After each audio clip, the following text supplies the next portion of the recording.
dal leen ak jàmm ci AGT News chaîne bi leen di jox xibaar yi wér te wóor abonné leen ngir dara bañ leen a raw.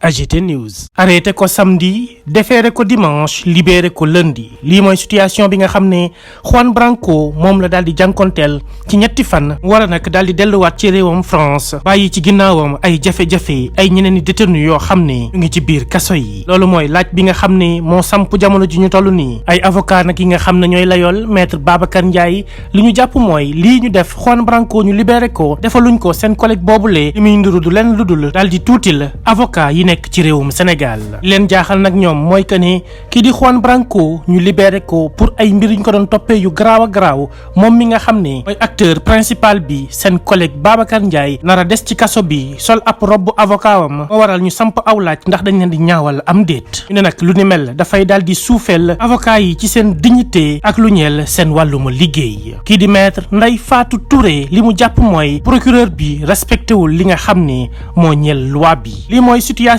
bi nga xam ne jamono ji ñu toll nii maître Babacar Ndiaye ci la nekk Juan Branco dañ koy jël yàpp ko ci avion delloowaat ko ci réewum France sénégalais yi nag ñu ci bëree bëri bettu leen ndax xamoon nañ ne dina am pression boo xam ne au niveau international jugee ci France ba Espagne mooy tegu ci kaw nguurab Sénégal avocat bi lee di Juan Branco du fa dal di yàgg waaye nag avocat wu Sénégal yi ñoom li ñuy sàkk mooy seen collègue ñu dal di koy respecté moom itam jox ko gëddam àqam ak yelleefam ni ñu def Juan Branco la même chose ñu delloo ko ndax bu boobaa dina tax seen gëdd ñu daal di koy gën a mën a ressentir fan la mbir yi di mujjee équipe AGT News dinañ leen ko toppal ngir saa su ne ngeen ciy am ay xibaar ak i jàngat yu wér te wóor AGT News. Arrêté samedi, déféré dimanche, libéré lundi. Et les complices maintenant, c'est une injustice, voire un déshonneur et un manque de respect total vis-à-vis des avocats sénégalais. Telle est la première réaction du pôle des avocats de Maître Babacar Ndiaye après la libération de l'avocat français Juan Branco. Notre confrère Babacar Ndiaye est un avocat qui est privé de liberté et qui est injustement détenu dans la cave avec sa robe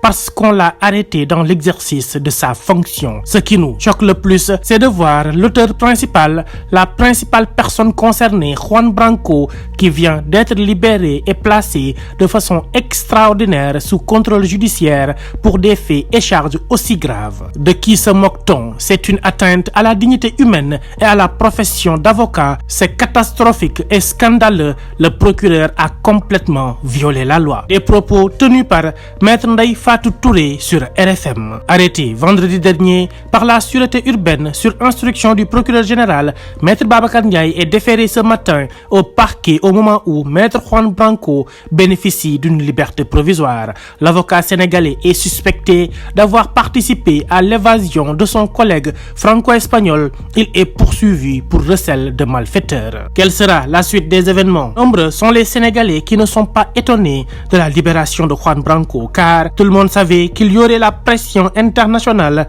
venant de la part de la France ou bien de l'Espagne. Juan Branco, ayant la nationalité française et espagnole, ne pouvait pas durer dans les prisons sénégalaises. Les avocats sénégalais vont-ils avoir gain de cause après la détention de leur collègue Maître Babacar Ndiaye qu'ils considèrent comme injustice? Une situation catastrophique et scandaleuse si on se fie à la réaction de Maître Ndeye Fatou Touré sur RFM. Quelle sera la suite des événements? Nous en saurons plus. Quelle sera aussi la réaction de Juan Branco une fois en France après son aventure au Sénégal, mais aussi quelle décision la justice sénégalaise va-t-elle prendre dans les prochaines heures par rapport à Maître Babacar Ndiaye, qui est fortement soutenu par ses collègues, car jugeant que ce serait injuste de libérer Juan Branco et de garder leurs collègues en prison.